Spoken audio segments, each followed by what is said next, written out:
Hello, and welcome to the Faithing Your Fears podcast. This is the show for women who want to overcome their fears and become all that God has created them to be. In this episode, we're going to talk about how the way you see yourself affects how others see you too. And at the end, I'll give you a couple of action steps to help you change your own perspective. So let's dive right in. Today, we're going to be looking at the book of Numbers. Now, I won't say that I hear a lot of people quoting the book of Numbers, but there are some juicy tidbits in there, and this one has always stood out to me. So we're going to just start in verse 1, where God is saying to Moses that I want you to send out men to explore the land of Canaan, the land I'm giving to the Israelites. So that part right there is so important. It's the land I am giving to the Israelites. So anyway, I'll tell the Vicky version of the story now, is that they go and they're gone for 40 days and come back with a report. So they come back saying this land is amazing. Like the fruit is huge and it's scrumptious. And this land is like flowing with milk and honey. It's just absolutely amazing. But the people are huge. And so they are coming from this place already of fear. Like, okay, yeah, the place is awesome, but the people are huge. Like, there's just no way we're going into that land to take it over. And in verse 30, Caleb says, hey, again, the Vicky version, you can go read it for yourself. But Caleb says, hey, we can do this. Let's go take this land. And the other people that had explored with him say, no, there is no way. They are so much stronger. And they just start spreading this word throughout the land of the Israelites. And so here's the part that I want to get to. Numbers 13:33. And here's what they're saying. We even saw giants there, the descendants of Anak. Next to them, we felt like grasshoppers. And that's what they thought too. Did you hear that right there? Next to them, we felt like grasshoppers. And that's what they thought too. It's kind of funny because sometimes we perceive ourselves in a way that isn't always super flattering. And so when we're around people who we think are awesome, we suddenly feel even more self-conscious. And what happens is that they start to see you as this weaker person too, because that's how you see yourself. On the flip side, if you walk into a room and you feel very confident, maybe it's your job, maybe it's your church, wherever you're heading, you walk in and you feel very confident about who you are, not cocky, but confident. People pick up on that too, and they already assume because of your confidence that you must know what you're doing. So your perception of yourself can actually affect how other people are looking at you. And I just find that so fascinating. So when I was in school, I was incredibly shy, like from grade 1 all the way to grade 12. In fact, grade 1, I cried every single day that I went to school because I seriously thought my parents might not come back and get me. So I had some separation anxiety issues. But I also went to school and I just wanted to be invisible. I was super shy. I didn't really have a great sense of self-value. And it's not my parents' fault. I had a very loving family. It's just how I was. And I was the kid that would stand my book up on my desk so I could hide behind it and hopefully would avoid being called on, which I learned later as I grew up that that doesn't actually work. It actually makes you way more visible than you intended. But when you're a kid, you don't really think about that stuff.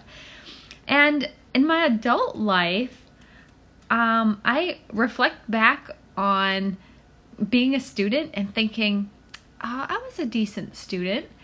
And then I found my report cards and realized that I was pretty much flying just above failing most of the time. I was a B student for the most part. But I really just went to school because I had to go to school. And I didn't want to be a standout person. I just wanted to blend in with everybody else and just not be noticed. Well, I remember my senior year, it was a teacher or a guidance counselor. I remember anyway, they came to our classroom and they said, however you are now in high school is how you're going to be for the rest of your life. And I thought, wow, life is going to suck. I don't really want that. And on a side note, that guidance counselor or teacher, whichever one it was, are completely wrong. Nobody is the same as an adult as they are in high school. So if you were told that same thing, that is just a flat out lie. Just ignore that. So anyway, I went to my dad because I said, I don't want to be the same in life as I am in high school. I want to be something different. I don't know what to do. And so my dad told me a couple of things that I needed to do in order to make that happen. And I'm going to share those with you. One other scripture before I share that, though, that I want to share with you is from Matthew, because Jesus said that we are to love our neighbors as we love ourselves. And I think when we think about that, we say, oh, I'm going to be like really kind to my neighbor. I'm going to do nice things. It's easy to be nice to somebody else, right? It's easy to love your neighbor most of the time. But when you think about the last part, as you love yourself, you think, wow, okay, how much do I love myself? And how much is that showing to my neighbor? And I just want you to think about that because it goes along with the scripture from Numbers. How you see yourself is how others will perceive you. And how you love yourself, you will love other people the same way. It took me a really long time to be able to love myself. I'm in my late 40s. So now I'm at a point in life where I just care so much less what other people think about me. But in my teens and in my 20s, and even maybe the beginning of my 30s, that was a little different. And I kind of felt like I was lost and I was trying to figure out who I'm supposed to be. So if you're in that place now, I just want to encourage you. You will find your way. Just keep pressing in there because God does have an amazing purpose and plan for your life. So just keep going. But I think that at this point, I just don't care as much anymore, which is why I step out and do things scared most of the time. I've learned to be okay with failure. I've learned that I'm different from other people. I don't have to be the same. People don't have to be better or worse in my head. They're just people, and they have a different path in this life than I have, and I don't need to compare myself to what they're doing. I need to keep my eyes on God and what God has me doing. So my dad said to me, what I want you to do is stand in the mirror and look at yourself. And I want you to say, hey, I love you. Well, let me just tell you how awkward that was. You're standing in the mirror in your bathroom, hoping nobody hears you. And you're standing there looking at yourself saying, I love you. It's awkward and it's hard. It's uncomfortable. It is so much easier to say to my friend, oh my gosh, you look so great today. I love your hair. That color is awesome. I love that shirt. You know, I can say all kinds of nice things to other people that are very genuine and very sincere. But at that time when I would look at myself in the mirror, I couldn't say those things about myself because I didn't feel those things about myself. But I kept doing it. And I kept looking in the mirror and saying, you know what? You are lovable today. Your hair looks nice today. This outfit looks good on you. Even if I didn't 100% believe what I was saying, it started to actually build my confidence. And coupling that with reading scripture and just hearing what God says about me, that I'm joint heirs with Christ. I am a royal priesthood. I am a chosen people, you know, and you start taking on the identity of being God's daughter. I am a king's daughter. This is amazing news. And so as I started bringing those two things together, scripture, along with looking at myself in the mirror and saying, I love you, I started to actually grow more confident in myself. In fact, I started to think less about how I looked. I started to care more about my character, how I was treating people, if I was doing the things that I felt God was leading me to do.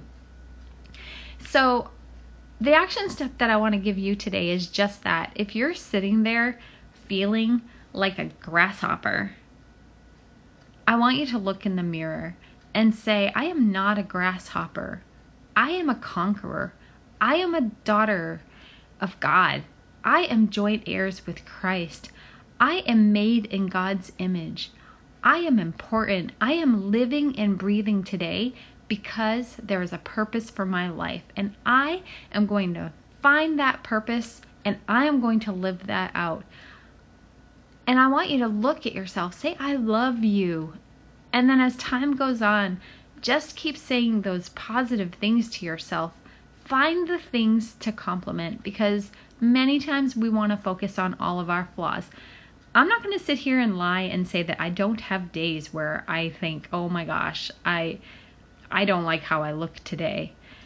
Those days happen, but those days are far and few between, and they don't make up my whole being like they used to. I know that I have value whether my clothes look good on me or not. So I want you to know that you have value no matter what. So go stand in your mirror and tell yourself, I love you. And then look through Numbers 13 and read that and think to yourself, if God has told me yes, then He is going to bring me through. God was bringing them to the promised land. He already said it right at the beginning of that chapter. But they didn't have the faith and the confidence in God to be able to go and do it. Only 2 people did. So I want you to transform into the person that says, this looks scary, this looks impossible, but I know that God said to do it, and so I'm just going to go. I mean, God did crazy things. You walk around the wall of Jericho, 7 times and then blow a trumpet and poof, it's going to come falling down. God makes a donkey talk. God makes a burning bush. God does things that don't make sense in our minds because we just can't see things the way that He sees them. So I want you to just trust that He knows what He's doing. And I want you to trust that He has made you in His image and that you are just so loved and so valuable. So go stand in the mirror, tell yourself those things every single day, multiple times if you need to. And then leave some comments. Shoot me an email. Find me on Facebook and share with me how this is transforming your life, because I know it's going to transform your life, because 27 years ago, maybe almost 30, it began transforming my life. So thank you so much for listening to today's episode. I hope that you feel encouraged and inspired. And I hope that if you haven't subscribed already, you will, so that each week you'll be able to get a little bit of encouragement that's going to help you grow into the person that God created you to be. All right. See you next time.